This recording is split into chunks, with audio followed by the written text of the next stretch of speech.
Hari ini cuacanya cerah teman-teman.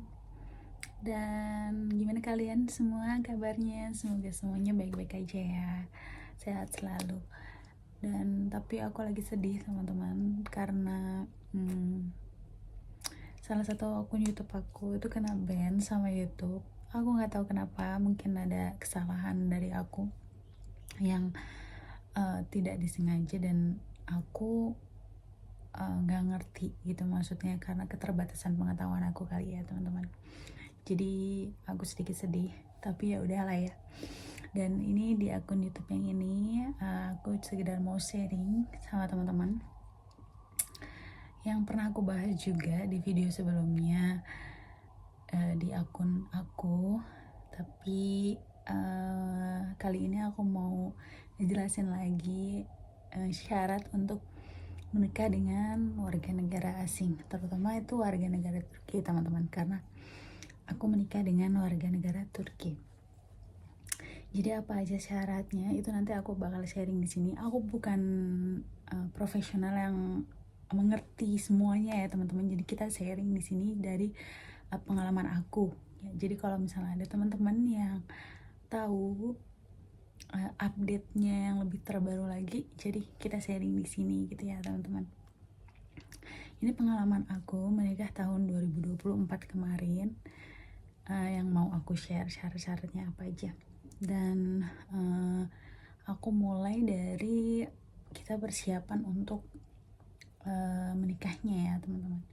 Jadi kalian tuh menikah bulan apa, tanggal berapa itu kalian sudah harus tahu. Dan sebelum jauh hari sebelum tanggal itu, mungkin bisa 2 bulan sebelum tanggal itu yang kalian rencanakan, itu kalian lebih baik bertanya ke KUA ya teman-teman.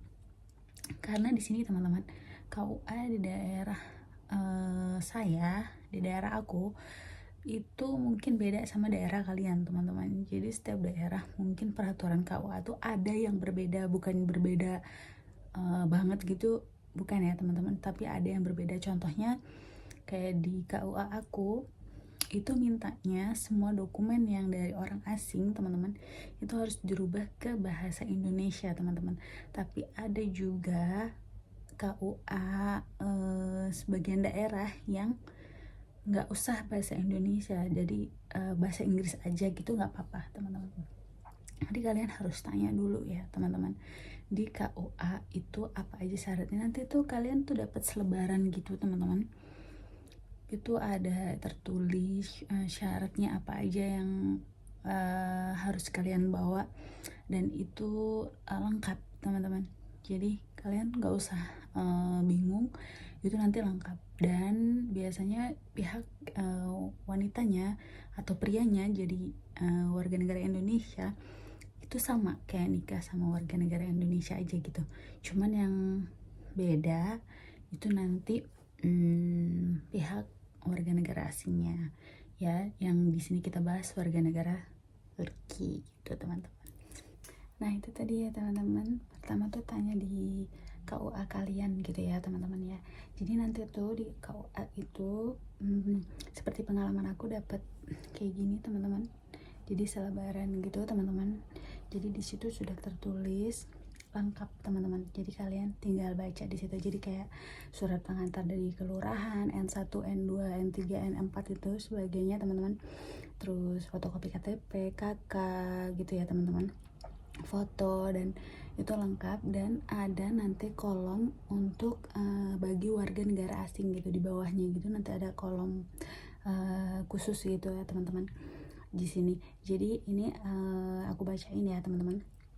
Jadi paspor untuk warga negara asingnya paspor, Kimlik itu kalau di kita KTP ya teman-teman.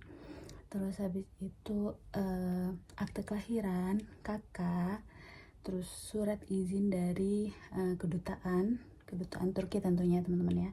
Dan di KUA aku ada tambahan yaitu surat izin dari kepolisian teman-teman. Jadi harus ada surat izin dari kepolisian, itu di KUA aku ya teman-teman. Di sebagian KUA mungkin ada yang nggak perlu gitu teman-teman. Nah jadi yang dirubah ke bahasa Indonesia itu paspor.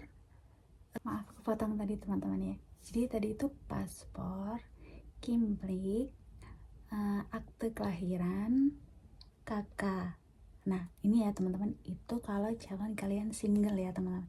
Tapi kalau calon kalian itu duda dan pernah menikah, itu tambahannya surat cerai atau akte kematian ya teman-teman ya. Itu tambahannya ya teman-teman, yang harus dirubah ke bahasa Indonesia, karena yang dari kedutaan itu nanti sudah bahasa Indonesia dan yang dari kepolisian itu sudah bahasa Indonesia, jadi nggak perlu lagi diterjemahin. Dan diterjemahkannya itu ya teman-teman harus penerjemah tersumpah teman-teman. Jadi nggak sembarangan kita terjemahin sendiri atau teman kita bisa terus diterjemahin gitu, nggak bisa teman-teman.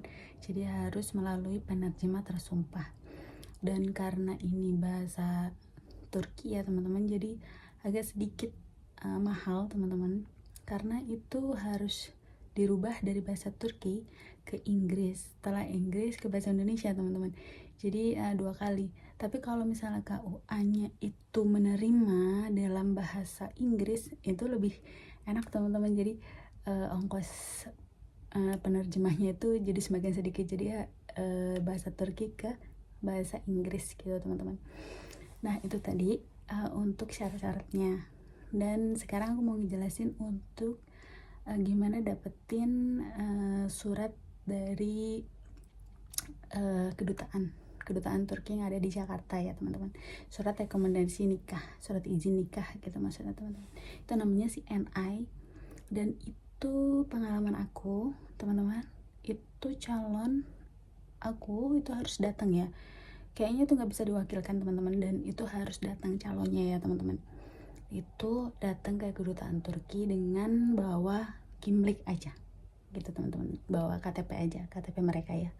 Dan itu aku sama calon aku datang, itu nggak perlu buat janji temu, dan itu langsung datang. Nanti di situ ketemu sama bapak securitynya baik, nanti dia jelasin, nanti masuk ke kantornya. Itu pengalaman aku nggak ngantri dan nggak nunggu lama teman-teman, itu langsung jadi ya teman-teman. Nah itu alhamdulillah. Dan satu lagi surat dari kepolisian itu tadi ya teman-teman. Jadi datang ke Polres kalian di daerah masing-masing kalian, terus mereka sudah ngerti, dan itu harus menyerahkan visa yang ada di warga negara Turki yang udah didapat dari visa on arrival itu tadi teman-teman. Dan nanti di sana dikasih kayak belangko gitu yang harus kita ketik teman-teman, harus kita ketik, harus kita matrai, tanda tangani, nanti mereka keluarin suratnya. Itu juga cepet teman-teman, alhamdulillah. Jadi buat kalian yang mau ngurus nikah, semangat. Jadi dari hamin jauh-jauh hari ya maksudnya ya teman-teman, itu kalian harus tanya dulu, harus persiapin dulu. Jadi kalian tanya ke AUA itu, nanti calon kalian nyiapinnya nggak buru-buru gitu teman-teman.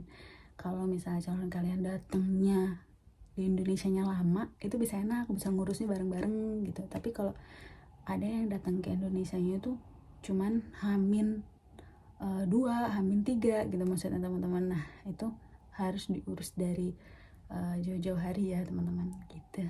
Nah itu ya teman-teman, jadi kalian itu harus ngurusnya itu jauh-jauh hari. Dan kalian dulu yang di Indonesia itu dulu yang mendaftarkan pernikahan kalian itu di KUA teman-teman, karena KUA itu nggak bisa hamin 5, hamin 3 baru daftar gitu, nggak bisa teman-teman. Jadi pengalaman aku kemarin hamin 10 itu harus sudah daftar teman-teman.